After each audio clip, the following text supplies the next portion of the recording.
dude, my GF will get TO'd if I save some other princess. Know what I mean? What's up, guys? Bobby87 King here, and today we're doing it. We're doing the top 10 best characters in Total Drama All-Stars, which I really did debate if I was going to do this top 10 just because of how poor the field is for all the characters in All-Stars. Like, a lot of the characters did get extremely derailed, and even the characters who were funny just did not have the same traits that they did before. Obviously, I did rewatch the season not really a couple months ago, I would say like 2 months ago, while I had a headache, and that definitely did not help. So that's something, and this is the only season that I think is truly a bad season.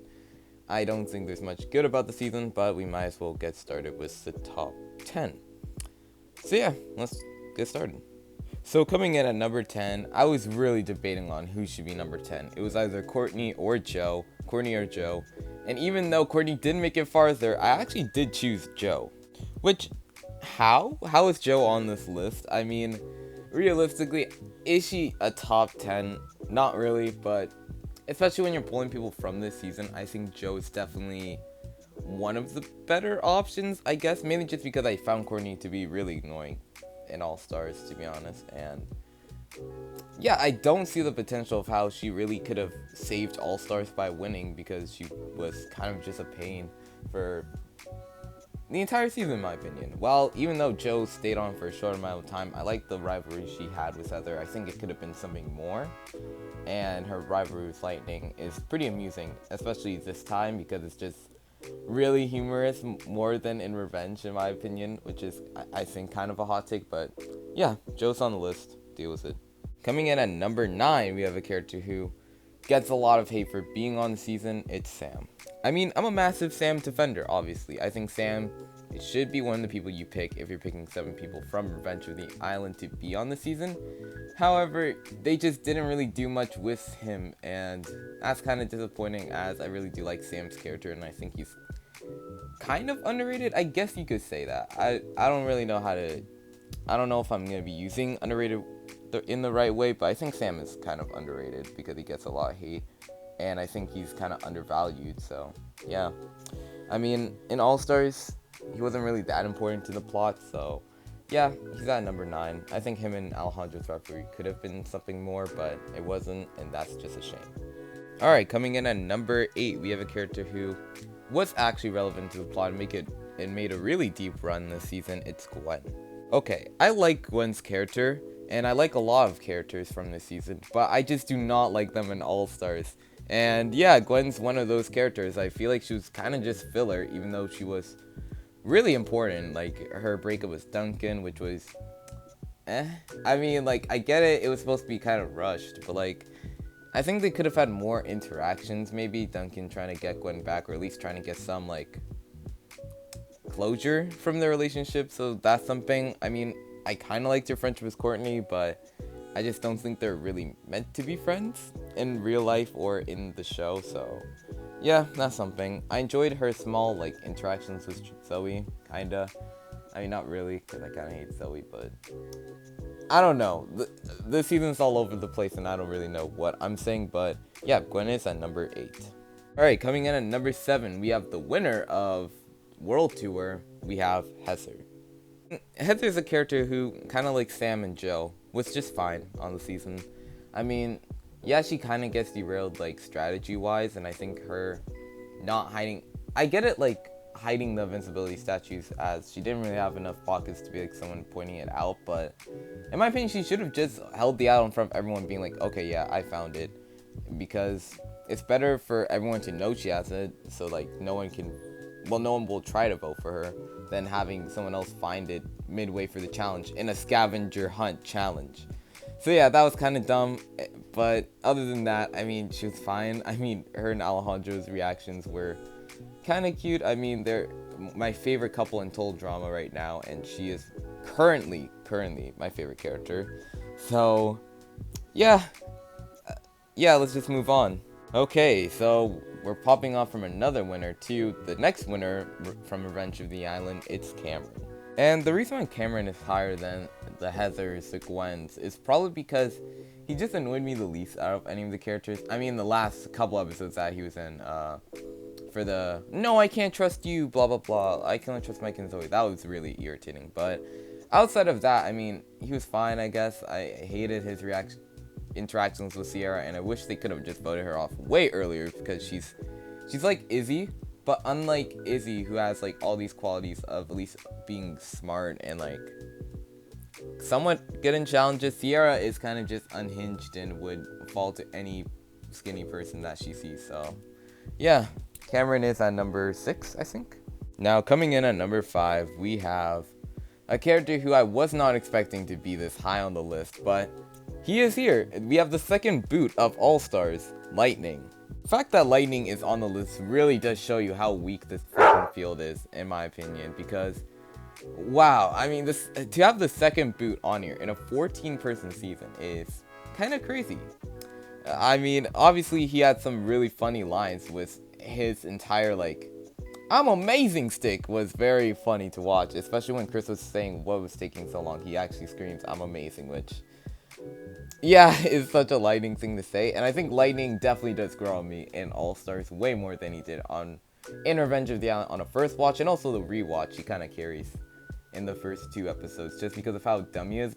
But unlike with Lindsay, where sometimes she's annoyingly dumb, with Lightning it's always humorous of how dumb he can be. So yeah, Lightning is at number 4. It's crazy. In my opinion, he should be a little higher than the person I have at number 3, but or number 4. Yeah, I don't know who's next on the list, okay? But yeah, Lightning is at whatever number it is. I'll check. Alright, so number 4 is Duncan on the list, and yeah, I just did not like the plot line of Duncan trying to be a bad guy. Like, no one really initially thought that he was losing his bad boy image. It was just mainly, I don't know why they thought that. It was probably just a rush plot because they need Duncan to make merch because Duncan is the writer's pet. So yeah, I guess that's what they went for. And clearly, this is just a case of not having that much characters to really expand on, maybe. In my opinion, in my personal opinion, I was saving this for the outro, but they should have, they should have just had another season with the Revenge cast, or like have another season using the Pocket Tail Island cast, and then like if you want to do All-Stars, then you could do All-Stars with having more variety of characters and like better interactions, because Duncan only really interacts with like somewhat Courtney, somewhat Gwen, and like kind of with Zoe. And I did like Zoe and Duncan's friendship, but yeah, I don't know, it just felt kind of lazy and rushed. Same with All-Stars, but yeah, not much to say about Duncan, obviously. He's at number 4. Alright, coming in at number 3, we have the Alejandro pair, and it's Alejandro. I mean, I do actually kind of like the plot line with Alejandro not being able to use his legs and like kind of using that as a strategy, and like him, I don't know. I just found that pretty funny, and I think I was really shocked by Total Drama standards. He just didn't put him in a wheelchair or something like that to just have him kind of act like Joe Swanson and like only kick ass when he really needs to. But yeah, I did like Alejandro's interactions with Heather this season, and his rivalry with Mal was kind of enjoyable, but like in general, that's just kind of a weak rivalry. In my opinion, one of the weaker ones, even though it had the potential to be a pretty good one, as Mal and Alejandro seem pretty evenly matched physically. So yeah, Alejandro's on the list at number 3. Alright, coming in at number 2, we have the entire plot of All-Stars, the main story of All-Stars. It's Mike/Mal. Yeah, Mike is number 2 on the list. I mean, personally, actually, he's number 3, because now that I'm thinking about it, Lightning is probably my favorite character, but we move. This is a really weak field to choose from, and Mike being this high is only because of Mal. And I'll say this right now, hot take. Mal is probably one of the best Total Drama players of all time. I think that Mal is pretty good strategically and pretty good at lying to people to the fact that he is Mal, and also if he just acts like Mike the entire season, he wins, because people don't view Mike as an immediate threat to vote out soon. And I think a lot of people just like to vibe with Mike, as we saw with Cameron, kind of with Brick, Zoe. That could also be because they're just nice people, but yeah, there's that too. I think he would integrate well with any Total Drama generation. So if Mal and Mike just kind of teamed up together, be like, okay, let's do this, Mike would win every season of Total Drama, and it's not even close. But enough of that. Mal this season overall, though, as a villain, he's a pretty I actually do disagree with the fact that people say he's a weak villain, just because of the fact of how effective he truly was in the game, because most the people in power, like Zoe was pretty much, in my opinion, in power throughout the entire game. Never wanted someone to target Mike fully, because guess what? She still had the idea that Mike was still there even though he wasn't. So yeah, I think that just Mal in general is a very effective villain, and a much better villain than people give him credit for. So yeah, I did like Mal this season. Mike, on the other hand, though, he was kind of the same. Not much to say about him. He's at number 2. Coming in at number 1, we have the character who people say saved the season. It's Scott.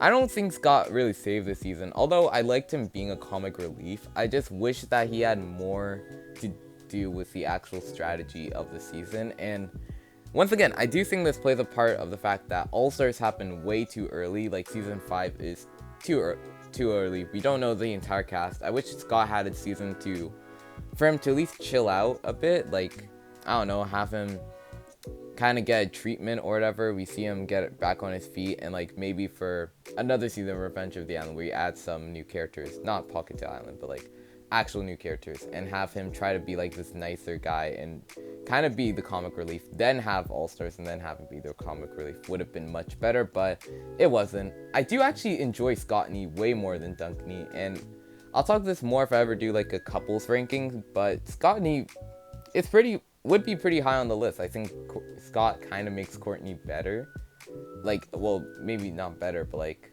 more enjoyable as a character, for me at least. And I think their interactions were very funny, and yeah, Scott is at number 1.